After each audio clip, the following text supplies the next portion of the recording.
ये कहानी है एक मिडिल क्लास फैमिली के बच्चे की जो अपने ज़िंदगी में एक मुकाम तक पहुंचना चाहते हैं। वो चाहते हैं अपने सोसाइटी का सबसे अमीर आदमी बनने का और वो इसी सोच में डूबे रहते हैं। धीरे धीरे वो बड़े हुए और बहुत मेहनत करने लगे और उन्हें छोटे छोटे अचीवमेंट्स मिलने लगे और कुछ ही दिनों में अपने एक कंपनी खोल दी। धीरे धीरे कंपनी बहुत प्रॉफिट कमाने लगा और एक दिन वो अपने सोसाइटी का सबसे अमीर आदमी बन गए। वो वही बन गया जो वो बनना चाहता था। वो अपने ज़िंदगी में बहुत खुश था, लेकिन वो कहते हैं ना, किस्मत की पहिया कब मोड़ जाए कोई नहीं जानता। उनके साथ कुछ अलग नहीं हुआ। धीरे धीरे कंपनी बहुत लॉस में चला गया, इतना लॉस में कि उन्हें बाद में कंपनी बंद करना पड़ा। उनके ऊपर लाखों का कर्ज आ चुका था और वो पूरी तरह से डिप्रेशन में चला गया। हर रोज़ कोई ना कोई आते थे उनसे कर्ज मांगने के लिए और वो और भी ज़्यादा डिप्रेशन में खो गया। वो इन सारे चीज़ों से बहुत ही परेशान हो गया और एक दिन सोच लिया कि मेरे सारे परेशानियों के जड़ मैं खुद हूँ और इन सारे परेशानियों को जड़ से ख़त्म करने के लिए मुझे खुद को ख़त्म करना होगा। वो इस डिप्रेशन से भरे ज़िंदगी से मुक्ति पाने के लिए मौत को अपनाया और एक पार्क में जाके जोर जोर से रोने लगा। थोड़ी देर बाद उनके पास एक बूढ़े आदमी आया और उनके कंधे पे हाथ रखा और पूछा कि तुम रो क्यों रहे हो। वो उस बूढ़े आदमी का हाथ को हटा दिया और बोला कि आप मेरे परेशानियों को दूर नहीं कर सकते हो, आप यहाँ से चले जाओ, मुझे अकेला रहने दो।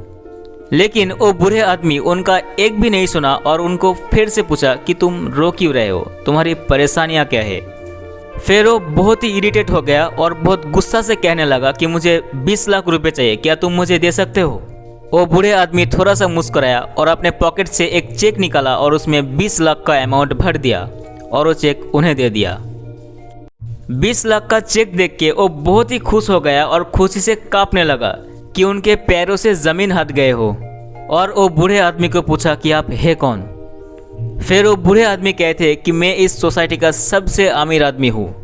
वो इस इंसिडेंट को विश्वास नहीं कर पा रहा था और खुशी से तड़प उठा और बोला कि 1 साल बाद दोनों यहीं पे मिलेंगे और उन्हें उनके पैसा लौटा देंगे।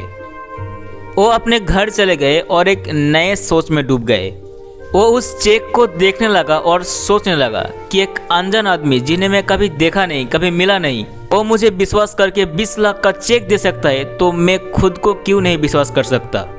उनके अंदर ही अंदर कुछ होने लगा और वो अपने आप को वादा किया कि मैं फिर से एक नए कंपनी खोलूँगा और इस चेक से 1 रुपये भी नहीं लूँगा। वो अपने आप में पूरा विश्वास रख के अपने काम को फिर से शुरू कर दिया और पहले से ज़्यादा मेहनत करने लगा और देखते ही देखते वो एक नए कंपनी खोल दी और फिर से बन गया उस शहर का सबसे अमीर आदमी। और ऐसे ही 1 साल बीत गए। वो अपने वादा निभाने फिर से गए उस पार्क में ये बोलने के लिए कि उन्होंने इस चेक से 1 रुपये भी खर्च नहीं किया।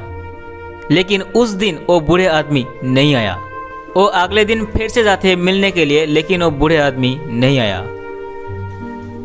कुछ दिन बाद वो रास्ते से जा रहे थे और दूर से एक आदमी को देखा जो उस बूढ़े आदमी से कुछ मिलते जुलते हैं। वो उनके पास गया और देखा वो वही बूढ़े आदमी है और कुछ लोग उन्हें पकड़कर एम्बुलेंस में बंद करने का कोशिश कर रहे हैं। वो बहुत ही शॉक हो गया और पूछा कि आप लोग इन्हें एम्बुलेंस में कहाँ ले जा रहे हो, ये इस शहर का सबसे अमीर आदमी है। तो वो लोग कहते ये कोई अमीर आदमी नहीं है, एक पागल है जो लोगों को फेक चेक बांटते रहते हैं। सिर्फ इतना ही सुनने को बाकी था, उनके बोलती बंद हो गया। यानी उन्हें जो चेक मिला था वो रियल नहीं था, फेक था, वो कोई काम का नहीं था। लेकिन वो चेक मिलने के बाद उनके अंदर जो एक नया सोच पैदा हुआ, वही सोच उन्हें फिर से सक्सेस की पीक पे चढ़ा दिया। So believe in yourself. You are braver than you think, more talented than you know, and capable of than you imagine.